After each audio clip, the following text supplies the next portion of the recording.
नमस्कार, स्वागत है आप सभी का हमारे स्पेशल प्रोग्राम में। मैं हूं आपके साथ सुनील चौहान। दर्शकों, आज हम आपको बताएंगे कि जो हमारे देश में देखा जाता है कि लड़कियों के साथ छेड़छाड़ बहुत होती है और बहुत सी बात ये देखा जाता है कि लड़कियां इग्नोर कर कर चली आती हैं। अगर किसी लड़की के साथ छेड़छाड़ होती है तो लड़की को क्या करना है? छेड़छाड़ सोशल मीडिया पे भी की जाती है, फ़ोन करके भी की जाती है। और स्टॉकिंग, लड़की का पीछा करना कितना घातक हो सकता है, कानून में क्या क्या प्रावधान है, कौन सी धाराएं हैं, और जब किसी लड़की को मेंटल टॉर्चर किया जाए, सेक्सुअल हैरेसमेंट उसके साथ हो, तो वो कहाँ कहाँ शिकायत कर सकती है और क्या क्या प्रावधान है कानून में। इन सारी बातों पर चर्चा करने के लिए हमारे साथ एडवोकेट कड़कड़डूमा कोर्ट से पीयूष जैन जी हैं। अभिनंदन है। और साथ में हमारी सहयोगी अंकिता हैं जो बताएंगी, समझाएंगी लोगों को और सवाल लेंगी वकील साहब से कि किस किस प्रकार की परेशानियां देखी जाती हैं। लेकिन उससे पहले आप एक छोटी सी रिपोर्ट देखिए। लड़की के साथ छेड़छाड़ की परिभाषा कानून में क्या है? छेड़छाड़ी में कौन कौन सी धारा, सेक्शन कब लगते हैं? छेड़छाड़ी में पकड़े गए लड़के को पुलिस कब छोड़ती है? अगर अरेस्ट किया है तो जमानत कब मिलती है? किसी भी लड़की का पीछा करना, क्या यह अपराध की श्रेणी में आता है? सोशल मीडिया पर किसी भी लड़की को परेशान करने पर क्या कानूनी प्रावधान है? फिल्मों में दिखाया जाता है लड़की का लड़का स्टॉकिंग, पीछा करता है। इस तरह की फिल्में समाज में क्या संदेश देती हैं? लड़कों की गलत हरकतों को बार बार बर्दाश्त करना क्या लड़की के लिए ठीक है? हमारे देश में लड़कियों के साथ हो रही घटनाएं लगातार बढ़ती जा रही हैं। बढ़ रही घटनाओं को देखते हुए बहुत से लोग अपनी लड़कियों को लड़कों की अश्लील हरकतों को इग्नोर करने के लिए बोलते हैं। कई बार तो लड़का लड़की का कई दिनों तक पीछा करता है, social media, Facebook, Insta, WhatsApp पर परेशान करता है। तो लड़की के साथ हो रही छेड़छाड़ की घटनाओं पर क्या कानूनी प्रावधान है? इस पर अंकुश कैसे लगाया जा सकता है? अगर आपको जाननी है सारी बातें तो आप जानने के लिए बने रहिए हमारे साथ। प्रोग्रामिंग डेस्क से सुनील चौहान, CCN न्यूज, दिल्ली। तो जैसा आपने रिपोर्ट में देखा और जानने की कोशिश की कि किसी भी लड़की के साथ अगर छेड़छाड़ हो तो वो कानून का सहारा ले सकती है। कई बार ये देखा जाता है कि मूवी में दिखाया जाता है जिसका कैसा इम्पैक्ट पड़ता है, इस बात को भी हम लेंगे। सर, देखा जाए जिस तरह से कि दिल्ली NCR में देखा जाता है कि लड़कियों के साथ छेड़छाड़ बहुत देखी जाती है। मैं आपसे जानना चाहता हूं कि कानून में छेड़छाड़ को किस प्रकार से देखते हैं? सबसे पहले मैं आपको बता दूं छेड़छाड़ है क्या। अगर उसकी डेफिनेशन के अंदर हम आए तो किसी भी विमेन को विदाउट उसकी कंसेंट के हम सेक्सुअली टच करते हैं या कोई सेक्सुअल कमेंट करते हैं तो वो छेड़छाड़ की कैटेगरी में आएगा। अगर उसकी कंसेंट है, फिर सेक्सुअली टच है, चाहे सेक्सुअली जैसे भी है, तो वो छेड़छाड़ी कैटेगरी में नहीं आएगा। तो सबसे पहला तो ये क्लियर हो गया कि अगर विमेन की कंसेंट से कुछ कर रहे हैं तो वो छेड़छाड़ नहीं है, अगर कंसेंट नहीं है तो वो छेड़छाड़ है। बिल्कुल, आपने बताया कि छेड़छाड़ किस प्रकार होता है, क्या परिभाषा है। मैं आपसे जानना चाहता हूं सर कि आपने बता दिया परिभाषा क्या होती है, कानून में क्या क्या प्रावधान है, कौन सी धाराएं हैं, अगर किसी के साथ छेड़छाड़ की जाती है तो वो कहाँ कंप्लेंट कर सकती है और कानून का सहारा किस प्रकार से ले सकती है? अब अगर हम पूरे देश के हिसाब से देखा जाए तो अलग अलग जगह अलग अलग सेटअप है। जैसे सबसे पहले हम दिल्ली में हैं तो दिल्ली में तो नॉर्मल थाने के अंदर जाके हम अपनी कंप्लेंट दे सकते हैं। IPC के सेक्शन जो है 354 के अंदर छेड़छाड़ के खिलाफ FIR किए जाने का प्रावधान है। बाहर के जो स्टेट है, कई स्टेटों के अंदर महिला थाने बने हुए हैं। इस टाइप की जो कंप्लेंट्स हैं वो महिला थानों में स्पेशली डील होती है। लेकिन दिल्ली के अंदर अलग से जो है उसके lady constable, lady sub inspector का प्रोविजन है। तो सेक्शन 354 स्पेशली मैं बता दूं छेड़छाड़ के लिए, अगर मामला हीनियस हो जाए, रेप वगैरह हो जाए तो सेक्शन हमारे चेंज हो सकते हैं। तो मैक्सिमम मामले जो है 354 के अंदर हमारे दर्ज किए जाते हैं। बिल्कुल सर, आपने बताया कि अधिकतर मामले हैं वो 354 के तहत दर्ज किए जाते हैं। मैं आपसे जानना चाहता हूँ, अधिकतर ये देखा जाता है कि हमारे यहाँ की लड़कियाँ सोचती हैं कि छोड़ो इसको, कौन कानून का वो सहायता ले, कौन पुलिस के पास जाए, इग्नोर करके चली जाती हैं। क्या लड़कियों का इग्नोर करना ठीक है? दूसरा सवाल मैं आपसे ये करना चाहता हूँ उसी से जुड़ा हुआ कि जब किसी लड़की की कंप्लेंट कर दी जाती है और पुलिस इसको पकड़ कर ले जाती है तो जमानत उसको कब मिलती है और कब जमानत नहीं मिलती है? कब तक थाने का मामला होता है, कब कोर्ट में जाता है, क्या सिनेरियो निकल कर आता है? इसके अंदर मैं एकदम क्लियर कर दूं आपको कि कई सारी चीज़ें हैं कि छेड़छाड़ के कई लेवल है। सेक्शन 354 को 354 ए बी सी डी उनके अंदर क्लासिफाई किया गया है। अब सेक्सुअल टच, सेक्सुअल जिसे कमेंट्स, फॉलो करना, फेसबुक, इंस्टा या फ़ोन करके आप जो है मतलब इस तरीके की हरकतें करना, तो सबका वो अलग अलग सेक्शन के अंदर उसके अंदर वो उसको क्लासिफाई करा गया है। मान लीजिए मैं जाता हूँ किसी लड़की का हाथ पकड़ लेता हूँ और उसको सेक्सुअली कमेंट करता हूँ और मोलेस्ट करने की कोशिश करता हूँ, तो 354 ए में मुकदमा दर्ज होगा। इसके लिए जो है अब उसके अंदर भी ये है कि किस बॉडी पार्ट को मैं उसके टच करता हूँ, तो उसकी ग्रेविटी जो है उस केस की उस तरीके से बनेगी। अगर मैं उसके प्राइवेट पार्ट्स को टच करता हूँ तो ग्रेविटी ज़्यादा होगी, केवल हाथ पकड़ा है तो ग्रेविटी कम होगी, तो उसके हिसाब से होगा। इसके अलावा तो अब हम क्या करते हैं, मान लीजिए तो उसके अंदर जो जमानत है कोर्ट से ही मिलेगी। जो पुलिस मुकदमा दर्ज करेगी 354 ए में, तो उसके अंदर जो है जमानत जो है कोर्ट से मिलेगी। अब एक होता है फॉलो करना। मान लो कोई किसी लड़की को फॉलो कर रहा है, जैसे आपने ये बताया कि फिल्मों में हीरो जो है वो अपनी हीरोइन को फॉलो करता है ताकि लड़की को पटा सके। अब इसके अंदर मैं फिर वही बता रहा हूँ कि बड़ा थिन लाइन है कि कंसेंट और नॉन कंसेंट का। तो कहीं ना कहीं जो है उसके मन में सॉफ्ट कॉर्नर है, लड़की के मन में, तो वो इसकी कंप्लेंट नहीं कर रही है कि वो कहीं ना कहीं सॉफ्ट कॉर्नर है, तो इसलिए जो है वो ऑफेंस नहीं है। अगर लड़की को उससे हरासमेंट फील हो रही है उसके फॉलो करने से, उसको लगता है कि सेक्सुअली कमेंट कर रहा है और उसकी इमेज जो है वो खराब हो रही है, तो उसके अंदर जो एफआईआर हो सकती है 354 डी के तहत। कोई लड़का किसी लड़की के खिलाफ क्या कहते हैं फेसबुक पे कोई कमेंट करता है, उसके व्हाट्सएप पे कमेंट करता है, उसको फ़ोन करके हरास करता है, तो 354 सी में वो होती है। इसके बीच के जो मामले हैं, मान लीजिए हाथ पकड़ लिया या कुछ हो गया, कुछ कमेंट कर दिया, तो 354 बी के अंदर मतलब वो कवर किए जाते हैं। बिल्कुल, आपने कहा कि अगर डायरेक्टली नहीं, अगर आप किसी लड़की को फेसबुक पर भद्दा कमेंट किया गया, चाहे व्हाट्सएप पे है, बार बार फ़ोन करना, ये भी देखा जाए तो कानून के उस दायरे में आता है, और लड़की चाहे तो इस पे कंप्लेंट करा सकती है और लड़के के खिलाफ सख्त एक्शन लिया जा सकता है। इसके अंदर मैं एक चीज़ और ऐड कर दूं कि आईटी एक्ट है। आईटी एक्ट के अंदर भी प्रोविजंस हैं जो फेसबुक, इंस्टा और अपना मोबाइल वगैरह पे जो हम वो करते हैं, तो आईटी एक्ट में भी जो है मतलब वो प्रोविजन है उसके खिलाफ एक्शन करने के।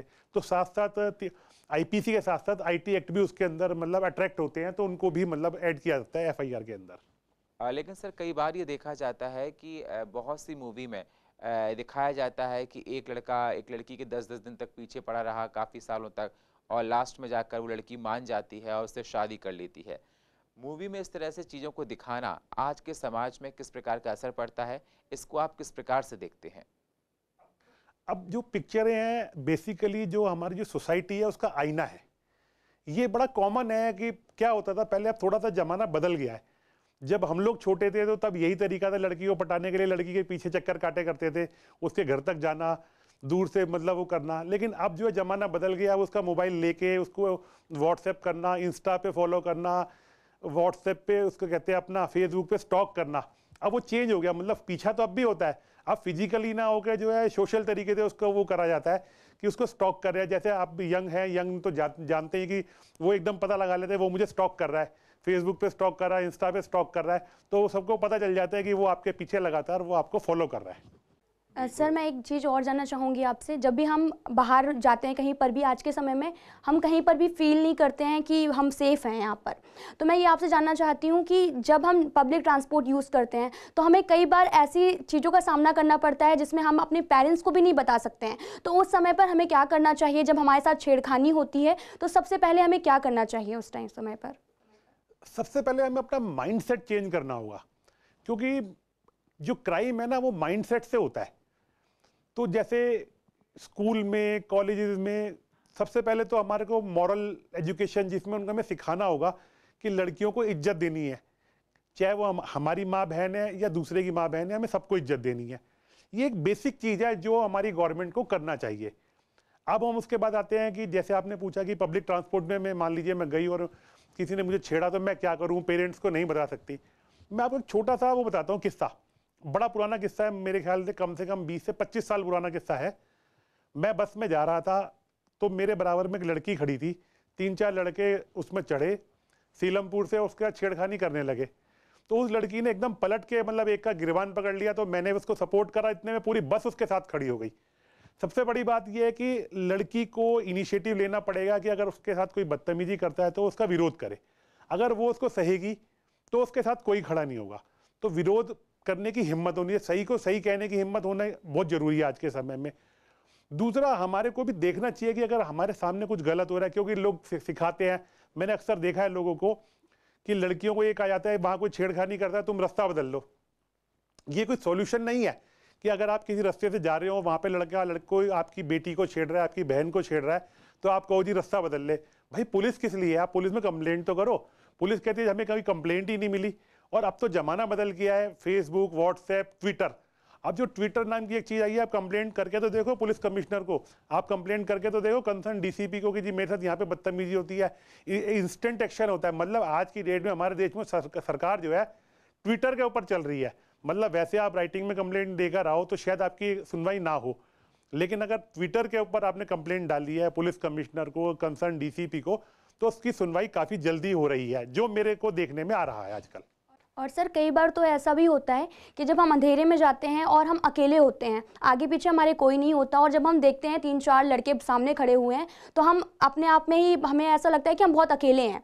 तब हमें उस समय पर हम ना पुलिस को फ़ोन कर सकते हैं, क्योंकि उस टाइम तो हमें नहीं पता होता हमारे साथ क्या होने वाला है। तो कभी कभी तो लोग जो है हमारा पीछा करने लगते हैं, हमें पता है कि हम पीछा हो रहा है हमारा, तो हमें उस समय पर क्या करना चाहिए कि हमारा कोई पीछा कर रहा है? इसके लिए सबसे पहले ना हमको स्पॉन्टेनियस होना पड़ेगा। पहले हमें परिस्थिति को समझना आना चाहिए, किस परिस्थिति में कैसे रिएक्ट करना है, क्योंकि ये कोई ऐसा फॉर्मूला नहीं है मैथमेटिक्स का जो सब जगह एक जैसे एप्लीकेबल होगा।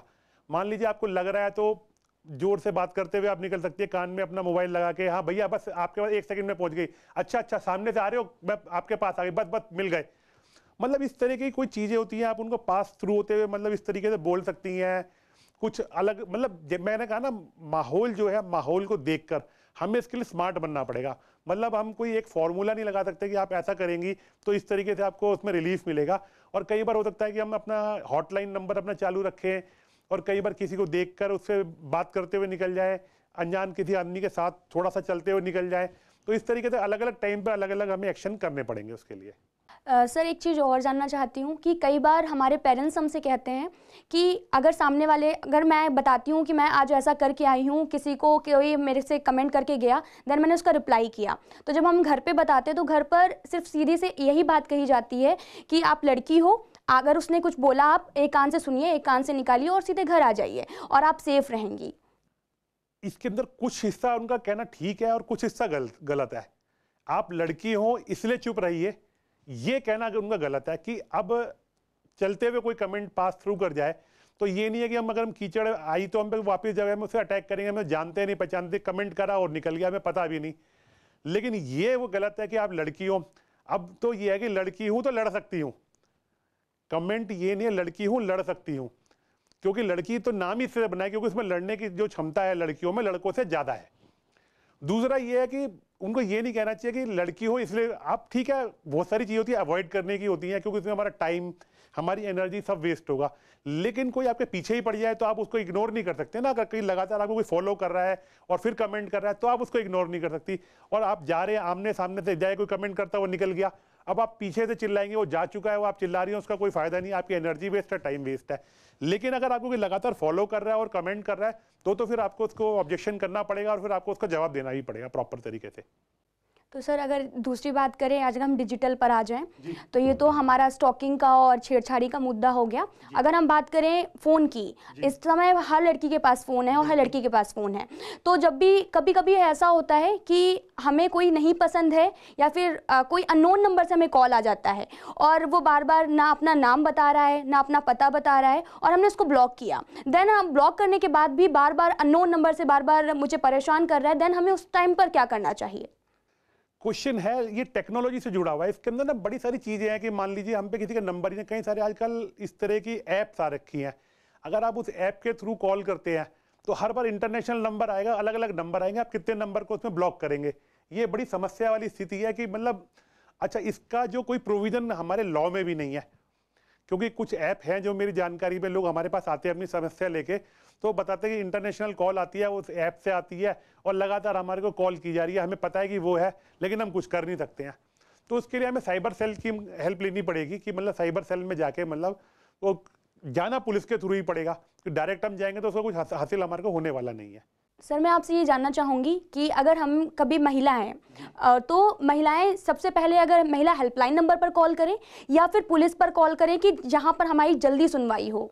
महिला हेल्पलाइन में आप कॉल करेंगे वो पुलिस को बोलेंगे तो आप सीधा पुलिस को ही कॉल कर लेना। दिल्ली के अंदर सिस्टम बहुत अच्छा है और दिल्ली के अंदर तो अब जो पीसीआर है उनको कंसर्न थानों के साथ अटैच कर दिया गया है। मतलब पीसीआर का एक पहले अलग डिपार्टमेंट होता था, उसको खत्म ही करके थाने से ही अटैच कर दिया गया है। तो मुझे लगता है उसमें सुनवाई जरा ज़्यादा होगी बजाय महिला हेल्पलाइन के। तो बिल्कुल पुलिस को इन्फॉर्म करना चाहिए जी, क्योंकि जो पावर है एक्शन करने की वो सारी पुलिस की है।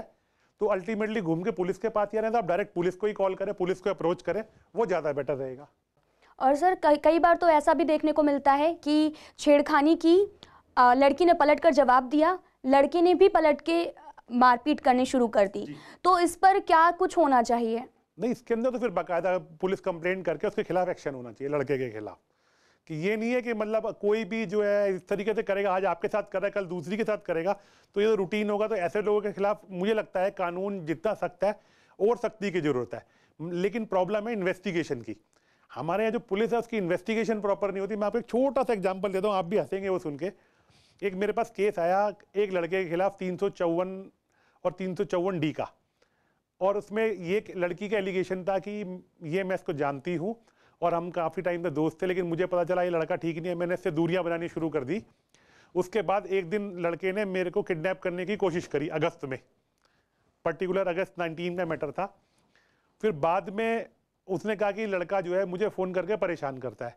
पुलिस ने FIR दर्ज करी 354 में, उसके खिलाफ चार्जशीट पेश करी। चार्जशीट में पुलिस ने बाकायदा जो है कॉल रिकॉर्ड भी लगाई कि भाई हाँ भाई ये लड़का इसको कॉल करता है। चार्ज पे आर्गूमेंट थे। मैंने जज साहब को बताया उसके अंदर कि लड़की ने जुलाई से लेकर नवंबर तक लड़के को 350 कॉल करी है और जब लड़के ने इस दौरान जो है सिर्फ 50 कॉल करी है। तो मैंने बताया फिर कोर्ट को, मैंने कहा जनाब ये करे तो अदा है और हम करें तो सजा है। तो लड़की जो कॉल कर रही है तो आप वो मुझे कह रही है कि मैं कॉल कर रहा हूँ तो जी हरास कर रहा हूँ, और वो खुद 350 कॉल कर रही है, तो ऐसे में क्या है। तो कोर्ट ने लड़के को बिना मुकदमा चलाए चार्ज पे डिस्चार्ज कर दिया इस बात को देखते हुए। बिल्कुल। अब सर इसमें एक सवाल और निकल कर आता है। आपने ये कहा कई बार ये देखा जाता है कि बहुत सी लड़कियां लड़कों पर गलत आरोप लगा देती हैं। मैंने कई बार देखा है कि अगर कोई लड़का लड़की से टच भी हो जाता है, कहीं ऑटो में है या बस में है, तो लड़की तुरंत उस पर एग्रेशन का आरोप लगा देती है, चाहे उसकी मंशा गलत ना हो। अगर लड़कियां गलत आरोप लगाती हैं किसी प्रकार के लड़कों पर, तो लड़कों के लिए प्रोटेक्शन में क्या है? लीगली तो कोई प्रोटेक्शन नहीं है। हमारे देश में कोई भी कानून ऐसा नहीं है जो लड़कों को प्रोटेक्ट करता हो। मुकदमा बनेगा, कोर्ट में जाएगा, लड़के को सिर्फ वहां पे यही साबित कर पाएगा लड़का बहुत ज़्यादा हो कि मैं बेकसूर हूँ, मेरे खिलाफ झूठा मुकदमा लगाया गया है। अदरवाइज लड़कों के प्रोटेक्शन में भारतीय दंड संहिता में, हमारे हिंदुस्तान में कोई कानून नहीं है। सर कई बार तो ऐसा होता है कि हम जब बस पे जाते हैं, ट्रैवल करते हैं, तो ट्रैवलिंग पे कई बार बहुत सारी भीड़ होती है, बहुत ज़्यादा भीड़ होती है, तो कोई हमें ऐसे टच करके जाता है जो जिसका इंटेंशन हमें लगता है, क्योंकि लड़कियों को समझ में आ जाता है कि इंटेंशन क्या है, तो अगर उसको हम कुछ बोलते हैं तो सामने वाले जो और भी लोग होते हैं या फिर वो भी बोलना शुरू कर देता है कि मेरा तो इंटेंशन नहीं था, आप गलत सोच रहे हैं। तो इस पर क्या करना चाहिए, लड़की को क्या करना चाहिए पहले? अब मैं ये तो नहीं कहूँगा कि उसको बियर करना चाहिए कि भाई इंटेंशनली जब उसको लग रहा है। सबसे बड़ी बात चीज़, पूरा लॉ जो है ना इंटेंशन के ऊपर है। जो इंडियन पिनल कोड है वो पूरा इंटेंशन के ऊपर। इंटेंशन क्या है, अगर आपको लग रहा है कि उसकी इंटेंशन गलत है तो आप फर्दर उसकी कंप्लेंट कर सकती हैं, उस पर एक्शन करा सकती हैं। और अगर इंटेंशन कई बार टच हो भी जाता है तो उसकी इंटेंशन नहीं है तो सब समझते हैं। जो सबसे बड़ी बात आपने जो कही इंटेंशन की, कि कोई आपको टच कर रहा है तो आपको पता है कि उसकी इंटेंशन क्या है। अगर मैं किसी का हाथ भी पकड़ रहा हूँ, किसी फीमेल का, तो उस फीमेल को समझ में आ रहा है कि मेरी इंटेंशन क्या है, कि मैं किस इंटेंशन से उसका हाथ पकड़ रहा हूँ, हाथ दबा रहा हूँ, कि मेरी गुड इंटेंशन है या बैड इंटेंशन है। जैसे हमारे यहाँ प्रोग्राम भी है DLSA जो है, गुड टच और बैड टच, तो बच्चों को सिखाया जाता है गुड टच क्या होता है, बैड टच क्या होता है, वो सबको समझ में आता है। ऐसा नहीं है कि हम ये कहते हैं कि गुड टच, लेकिन कई बार मिसयूज भी होता है। ऐसा नहीं है कि लॉ का मिसयूज नहीं होता, बड़े पैमाने पे मिसयूज भी हो रहा है इसका, कि कई बार निकल कर आता है कि गुड टच और बैड टच का एलिगेशन है, और पता चला कि उनके आपस में बहुत पुराने रिलेशन है और उसके अंदर खाली अपना पर्सनल दुश्मनी निकालने के लिए इस तरह के एलिगेशन लगाए जा रहे हैं। सर कई बार तो ऐसा देखा जाता है कि पहले लव ट्रायंगल बनता है, लव होता है एंड उसके बाद ब्रेकअप हो जाता है। ब्रेकअप के बाद भी लड़का जब है छेड़खानी करता है तो क्या उस पर भी मुकदमा दर्ज हो सकता है? मैंने कहा ना कि इंटेंशन क्या है, वो कंसेंट। अब यहाँ बात आ गई कंसेंट की। अब लड़की की जब कंसेंट नहीं है, नहीं मतलब नहीं। इवन कि अगर कोई प्रोस्टिट्यूट भी है, अगर वो कह दे कि नहीं तो मतलब नहीं, नहीं के बाद फिर आप उसको अगर टच करते हैं तो फिर आप उसके अंदर कवर होते हैं क्राइम में।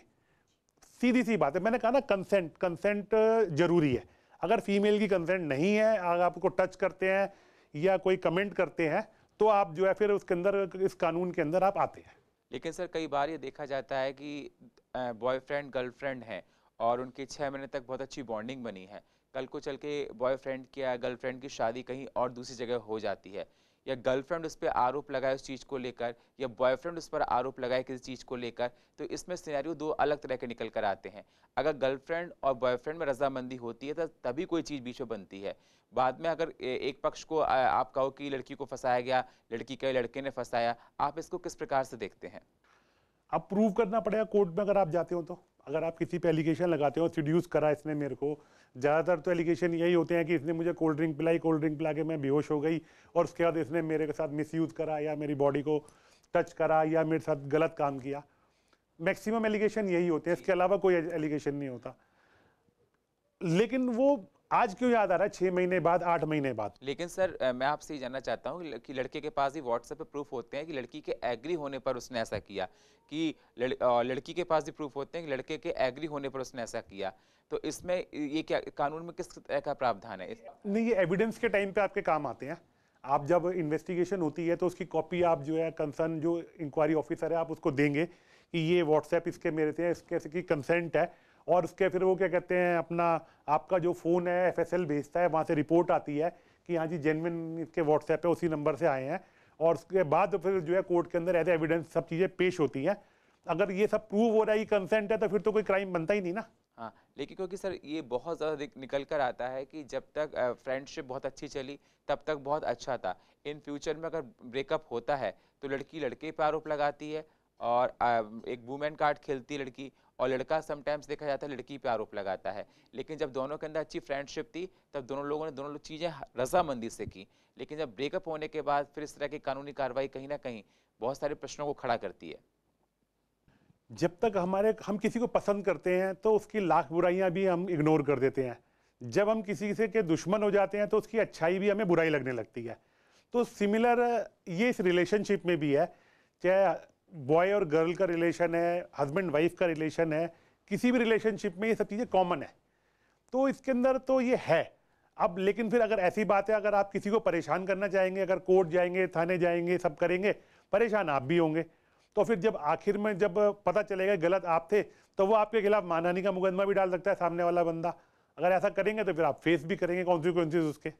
सर कई बार तो ऐसा भी होता है कि अगर हम इंस्टाग्राम या फिर फेसबुक की बात करें, सोशल मीडिया की बात करें, तो सोशल मीडिया पे चाहे वो सेलेब्स हो या फिर कोई नॉर्मल इंसान हो, जब भी हम फेसबुक पर कोई भी पोस्ट डालते हैं तो कई बार ऐसे भद्दे कमेंट आते हैं वहाँ पर कि हमें डिलीट करना पड़ जाता है। तो कई बार तो वहाँ पर बहुत सारे ऑप्शंस भी आते हैं कि आप इनको ब्लॉक कर सकते हैं और रिपोर्ट भी कर सकते हैं, लेकिन हमें नहीं पता चला कि अभी भी उसका अकाउंट बंद हुआ या फिर नहीं बंद हुआ। तो इस पर हमें क्या करना चाहिए? कमेंट डिलीट करना चाहिए या फिर इग्नोर करना चाहिए? आप इसके लिए ना अभी बीच में आपने देखा होगा कि काफ़ी पंगा चला था फेसबुक का और कई सारे उनका, कि अब उन्होंने सबने ना अपना एक ऑफिसर अपॉइंट कर दिया बाकायदा। अगर आप साइट को देखेंगे तो उसका आपको एड्रेस मिल जाएगा, आप उसमें अपनी कंप्लेंट जो है प्रॉपर दर्ज करा सकते हैं और प्रॉपर उसकी कंप्लेंट को मेल करेंगे तो हो सकता है वो उसका अकाउंट डिलीट कर दें उस अपने प्लेटफॉर्म से। जी सर, बिल्कुल। बहुत बहुत शुक्रिया सर, आप हमारे इस मंच पर आए और आपने बहुत महत्वपूर्ण विषय पर चर्चा की। हमारी सहयोगी अंकिता हमारे साथ थी, इन्होंने महिलाओं के मुद्दों को उठाया और जो परेशानी लड़कियां आजकल देखती हैं वो बातों को रखा। बहुत बहुत शुक्रिया सर। तो देखा आपने, एडवोकेट पीयूष जैन ने आपको बताया, समझाया कि अगर महिलाओं के साथ छेड़छाड़ होती है लड़कियों के साथ तो वो किस प्रकार से अपनी कंप्लेंट कर सकती हैं। नज़रअंदाज नहीं करना चाहिए, कानून में प्रावधान बताए हैं, क्या क्या धाराएँ हैं, जो सेक्शंस हैं उसके बारे में जिक्र किया है। बहुत सारी बातें आपको बताई जो कि आपके लिए बहुत ज़रूरी है। दर्शकों, अगर आपको किसी भी तरह की कोई परेशानी है, अगर आप कुछ जानना चाहते हैं इस विषय को लेकर, तो आप स्क्रीन पर दिए हुए नंबर पर कॉल कर सकते हैं, आप ईमेल कर सकते हैं। आने वाले सेगमेंट में आपकी इस परेशानी को हम ज़रूर उठाएंगे। और फिलहाल हमारे इस खास प्रोग्राम में इतना ही। बाकी खबरों के लिए आप बने रहिए CCN के साथ। तब तक के लिए नमस्कार।